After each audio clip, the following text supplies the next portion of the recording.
That's right, guys. Today we're going to hit the Ballistic Beer harder than we've ever hit it. We're going to see how the 300 Win Mag performs in it. Hopefully I can shoot this rifle a little more accurately than I can swing this axe. That was pathetic.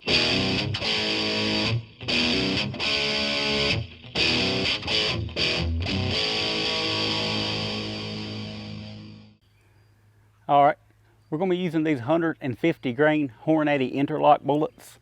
Got the chronograph set up. Before we shoot the beer, we always like to get a baseline, see how fast we're moving.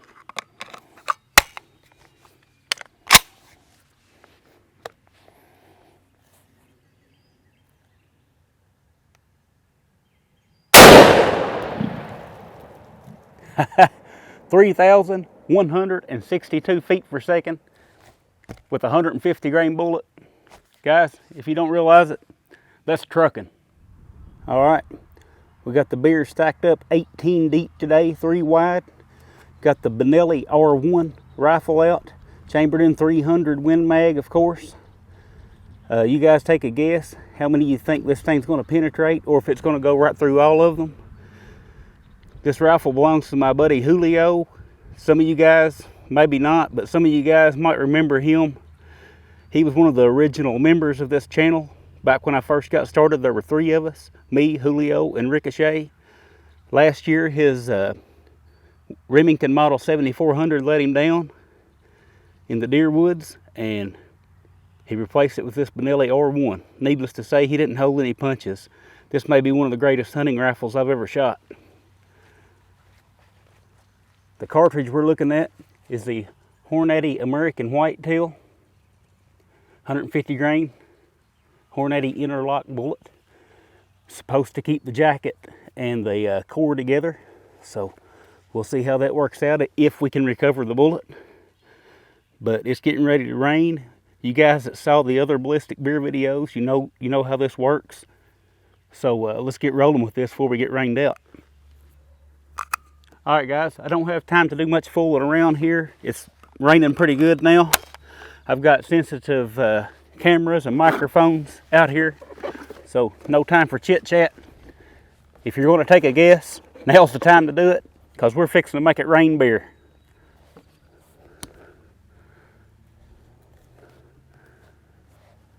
Let's do this.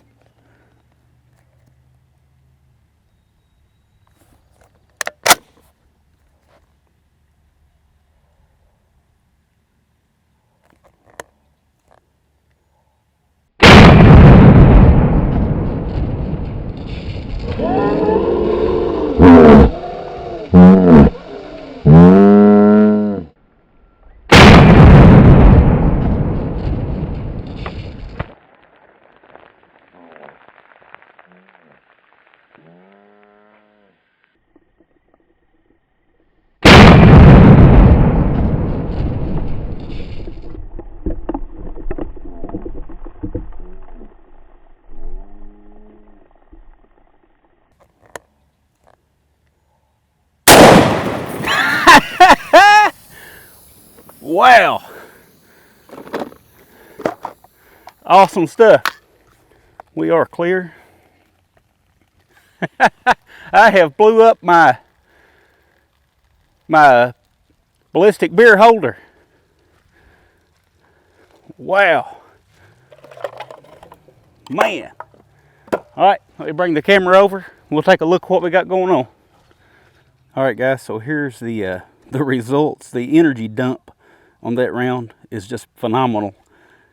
It's the first round that's blew apart my rig like this. Now the my Ballistic Beer tray. Now the cut shell we shot into it last week had pushed this slightly apart, but I had screwed that back together. There was no damage on this side. This round just blew both sides open. And what we ended up with is, of course, mass destruction in the first few rows of beer there.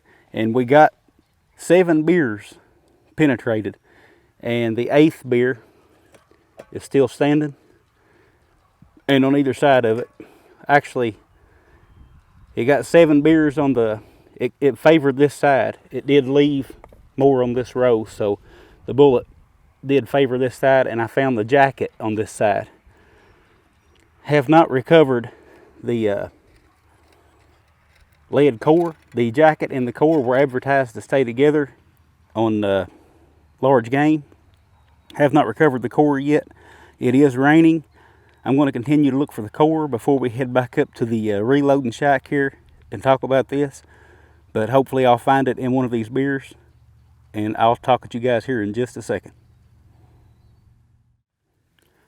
Alright guys, so I had put the cameras back in the pack and was getting ready to head back up, and the rain suddenly let up. So after it rushed us through the entire process, now that we're done, the rain's going to let up, so go figure. But I did find the core. While I was digging around, what I discovered was that the bullet busted 14 beers in total. 7 down the middle, 4 on the right side, and 3 on the left side. So that's an incredible dump of energy. I forgot to place my guess being in a rush, but I was going to guess about 11 beers on this one. I did expect it with all that velocity and mass to go a little farther than what it did, but you know, if you've been following this series, I rarely guess one of these right. But I am, even though this is just for fun, I am kind of learning some things about how bullets act when they hit different stuff as we go. But I did find the core. The core, of course, it did separate. If I can get focused on it there. It came out of the jacket. But, you know, this is my buddy's whitetail load. You know, there's no whitetail going to get away from that kind of devastation. So let's go up to the reloading shack and get some measurements and weight on this bullet. All right, so we've made it up here to the reloading room, and it is actually raining again, but we're inside now, so that's all right. So here we have our core and our jacket. This bullet started out at 150 grains. Let's see what it weighs now. See if I can get this to focus.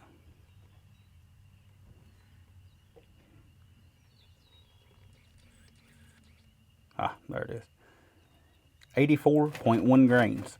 So we obviously lost a lot of lead in the beer. It shed a lot of weight as it dumped that energy. And there was a massive energy dump. That's one of the biggest energy dumps we've seen in the beer. Let's get a measurement. See what our expansion was at our maximum point here.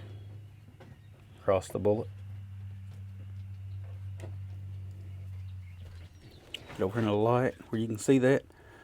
8.33, 833 thousandths across. So that's up from 308 diameter. So pretty massive expansion as we figured with that dump. The one thing that gets me on this bullet, and you know, they call it the American Whitetail, and that's man, you couldn't ask for a better stopping bullet to dump that kind of energy like that. You know, you don't need 36 inches of penetration on an animal that's 15 inches wide, so that's fine. But they advertise this bullet as having an interlock ring that keeps the core and the jacket together. States it right there on the box. Now, we didn't have that today in our beer. Now, Hornady, obviously they don't design these bullets to shoot beer with, so take that test with a grain of salt, you know, my little redneck science class going on here.